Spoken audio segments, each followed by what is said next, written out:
I have saved thousands when it came to traveling using points and miles. And in today's video, we are going to talk about the best travel credit card that everyone should have.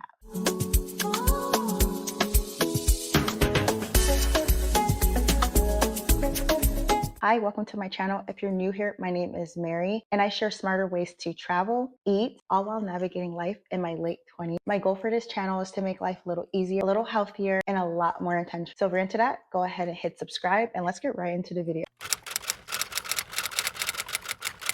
Let's talk about why travel credit cards are even worth it. I think travel credit cards are totally worth it, but you have to know how to use them right. Here's why they can be a game changer, especially for those who like to travel for a lot less. So the first reason why travel credit cards are worth it is getting pretty much free flight. So when I say free, I say instead of spending the full price of the flight, you pay only the taxes, which essentially is free. Sometimes even when you're booking hotels, that one feels more free because you don't really have to pay the taxes. And if you have enough points, the points can take care of your entire hotel stay. So that's where I kind of throw in that free. With your travel credit cards, you earn points with your everyday spending, which those points you're able to go ahead and transfer to airlines and take flight. With those points and miles, you can redeem them for flights, hotel stays, cash back, gift cards, and so much more. But the two most important things that you should be using your travel credit cards for are hotel stays and booking flight. That is where you're going to get the most value. For example, I'll be touching on this in our next video. I paid $154 for a round trip flight to Europe, all while using my points. The second reason why travel credit cards are worth it are the big sign-up bonuses. The bonuses is what's going to help you shortcut your way to getting so many points and accumulating so much for your big trip, especially if you plan getting a card with the huge sign-up bonus at the time when you're trying to travel. That can come in real handy when you're trying to book your trip. And the card that we're going to be touching on today has a massive sign-on bonus that you should not miss. The bonus alone for this card I'm going to mention is going to cover your round trip flights and can also cover your complete hotel stay. And the third reason why travel credit cards are worth it are the travel perks. Having rental car insurance, having travel protection when it comes to your luggage, so having baggage protection, and the lounges. The lounges are the best part about having travel credit cards. You get to eat amazing food. You also get access to showers, depending on some locations, and you get free drink. Who doesn't want free drink? Without that being said, we're going to talk about the best travel credit card that you should have.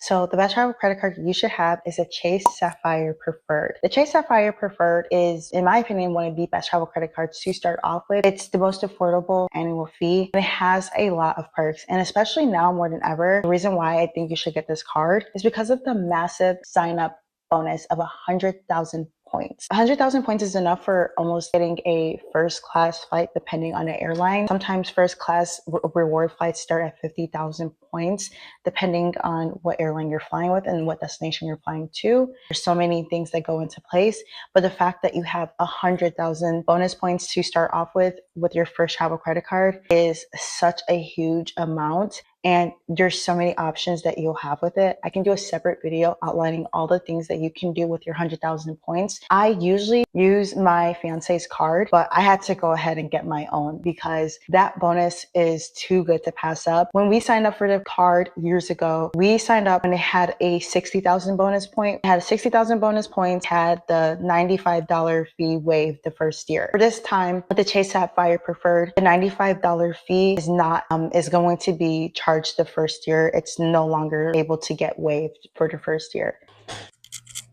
Now let's talk about all the perks that come with getting the Chase Sapphire Preferred specifically. When getting this card, do not get confused with the Chase Sapphire Reserve. The Chase Sapphire Reserve is a card that has an annual fee that starts at $500 versus the Chase Sapphire Preferred that only has an annual fee of $95 and has a massive sign-up bonus that you can use right now. So some of the best things that come with the Chase Sapphire Preferred card is the travel and purchase coverage, trip cancellation and interruption insurance, and I'm gonna put all of this on the screen so you can read it. And you get auto rental coverage, you get baggage delay insurance, and you also get trip delay reimbursement, travel and emergency assistance, and purchase protection when it comes to your purchases. And one of my favorite parts about this card is not having no foreign transaction fees, which makes it the ultimate card that you can use when you're traveling. So that's about it when it comes to the perks for this specific card. Now we're going to talk about who this card is good for. So I would recommend this card for anyone who travels in about 1 to 2 times a year, especially those who are spending a lot of money for one specific trip. They usually take one huge vacation each year. I would recommend this card for that person because this massive sign up bonus can probably take care of 2 vacations in the same year, or probably one for this year and one for your next vacation next year, depending on how you save your points. Some people may choose to use the 100,000 bonus points to just start their nest egg and then start building up the points from there and get up to 200,000 points to really start getting those international flights or get a massive vacation completely covered. This card is also good for people who like to go out to eat. For people who like to go out to eat, you get 3 times the points on dining and also eligible delivery services. You also get 2 times on other travel purchases. And if you book through the Chase portal, you get 5 times the travel. Unfortunately, I do not recommend booking through the Chase portal. I know you get 5 times the points, but you're going to save 100 times more if you book outside of the Chase travel portal. This card is also good for people who usually have streaming services, which majority of most people have streaming services. You get 3 times the points on those as well. So you can just have this card set up to pay for your Netflix or your Hulu, and you can start earning 3 times the points on that. And lastly, I feel like this card is good for people who like to online shop.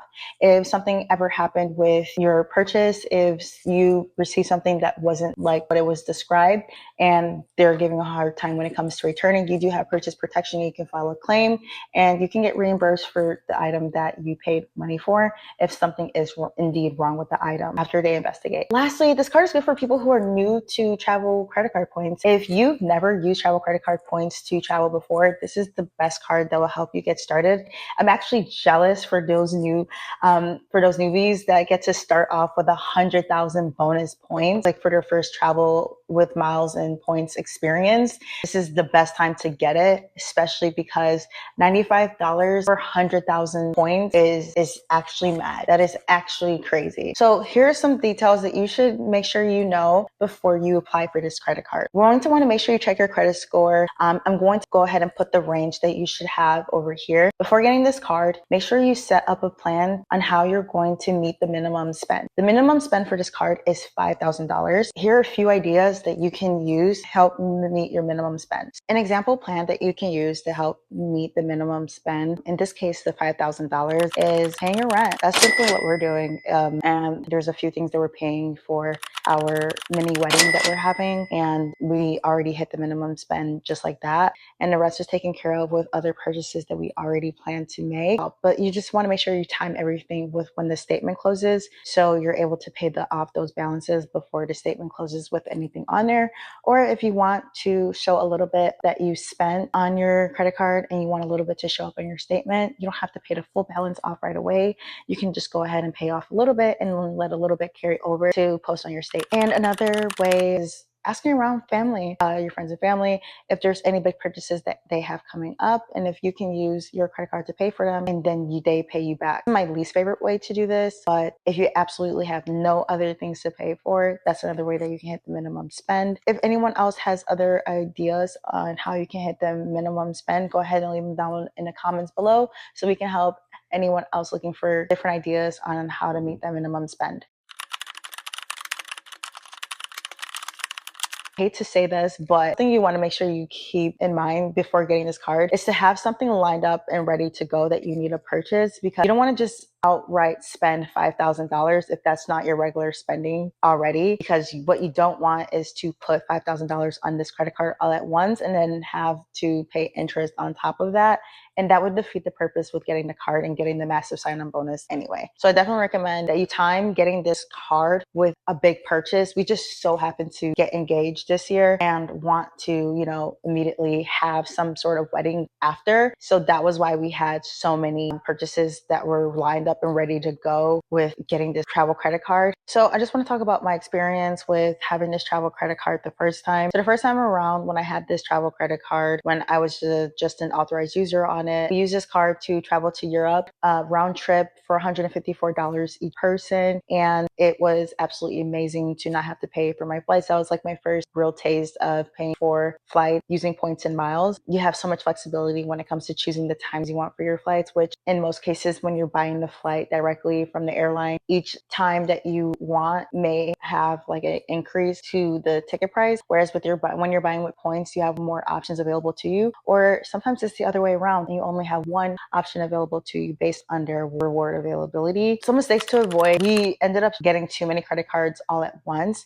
so hitting the minimum spend became really hard. We never ended up carrying balances over, but I just remember it being really tough to manage having so many different minimum spends to meet, and I felt like we did have to kind of spend a little extra in some cases to be able to hit those minimum spends. I kind of felt like it was worth it at the time, being that it was my first time getting a feel for it. And I think that's why I'm so quick to recommend not doing that, because you'll see how quickly you can rack up 5,000 or 3,000 or whatever the case may be. I think the one that we had that was the hardest was the Capital One Venture X card. I remember that one being 100,000 bonus points with the minimum spend being $10,000.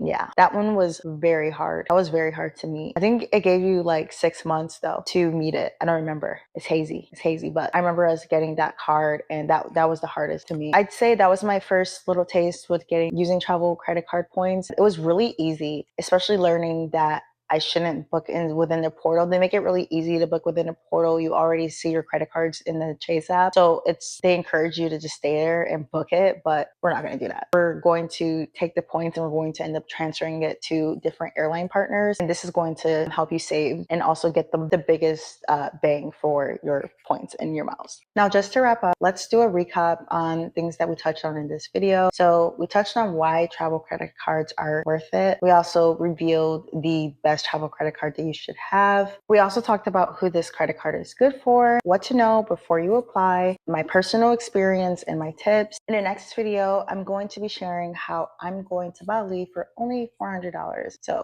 I'm going to leave the referral link below, so you can click that so you can go ahead and apply for this credit card. I'm going to leave that down below, and I recommend making sure you have that plan in place. I'm so serious.